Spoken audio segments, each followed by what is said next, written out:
I possibly picked the worst couple of days to have off because literally so much has happened in the combat sports world. Traditional boxing, UFC, and of course YouTube boxing as well. Let's start by talking about the KSI vs Slim and Anthony Taylor press conference. I didn't know that they were going to have a presser this far away from the fight, but within the Misfits universe at least, this really is a mega fight. Anthony Taylor has a polarizing fighting style, but he's one of the most loud and obnoxious Misfits boxers, so you can't really ignore him. Slim has moved up the ranks and he is still undefeated with 7 wins and no losses. Both of these guys are helping build Misfits, and while they aren't household names or even that well known outside of influencer boxing, they still have value within the promotion and deserve this KSI fight. After his loss against Tommy Fury, KSI has finally returned and is fighting 2 fairly dangerous opponents at once. People are saying that this is a warm-up fight for KSI,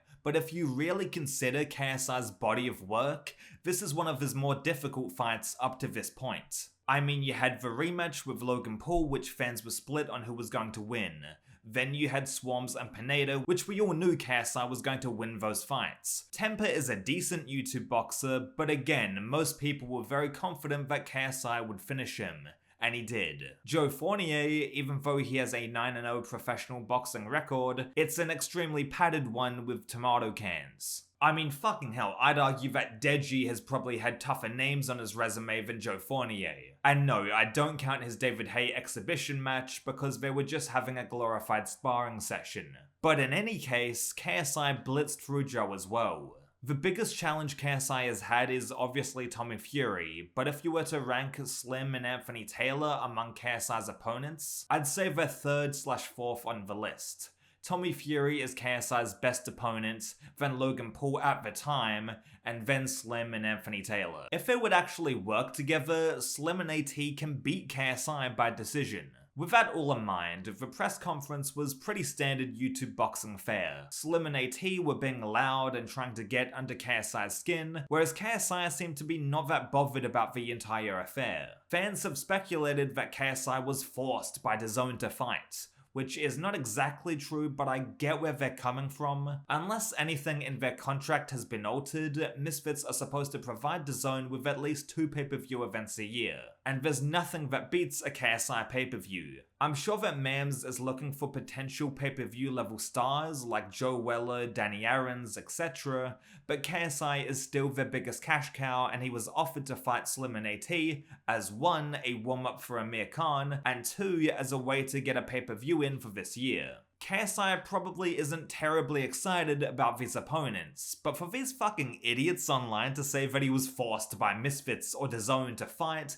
is silly. I mean, he owns the entire Misfits Boxing company, he can do whatever he wants. That being said, there was a different energy that we saw from KSI in the press conference. More chill and just unfazed by Slim and Anthony Taylor's antics. Slim was hitting KSI with some good points, while AT was just singing most of the time. He's trying to copy Ryan Garcia, I get it, but you need some charisma in order to pull that off. I mean, being loud doesn't inherently make you entertaining, especially when I'd rather watch a sloth taking a shit than your boxing style. I like AT fine enough, but only in small doses, I must admit. KSI mentioned that he would knock out Slim in this fight, and AT would probably survive to a decision. I see where his logic is with the statements. Slim has been shown to be very hittable, and instead of using his natural reach advantage to outbox his opponents, he lacks the scrap. Fortunately for Slim, he also has power and has knocked out most of his opponents on the inside. But KSI is just on a higher power bracket and weight class. If Tom Zanetti was tagging Slim during their fights,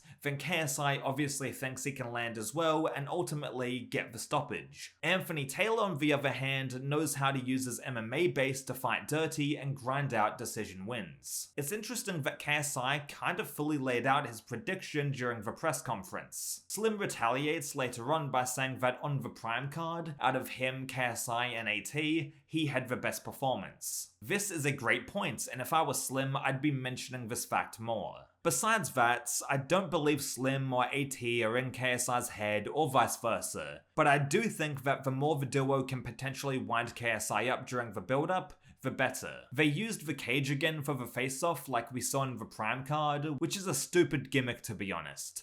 I understand why they had to use it for the Logan Paul versus Dylan Dennis face-off. Tensions were high throughout the entire build-up. But as for KSI, Slim, and Anthony Taylor, Slim and AT both know that assaulting the CEO of Misfits before the fight is probably not in their best interest. The face-off was fucking cringe, but at the same time, funny as fuck. I've gotta admit, Slim and AT got KSI a bit when they were mimicking his karate style.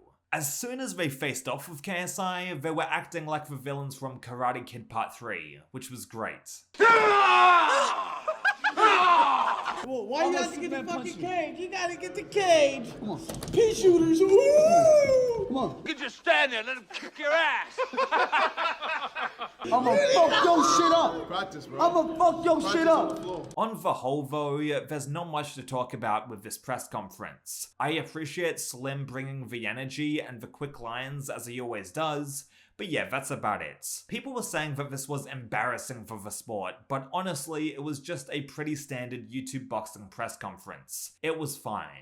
I'd rather watch this 10 times over than most traditional boxing build-ups. At least Slim and AT emote a bit rather than just give us the same boring pro boxing lines. We'll see how the fight plays out, but you let me know what you thought of this initial press conference.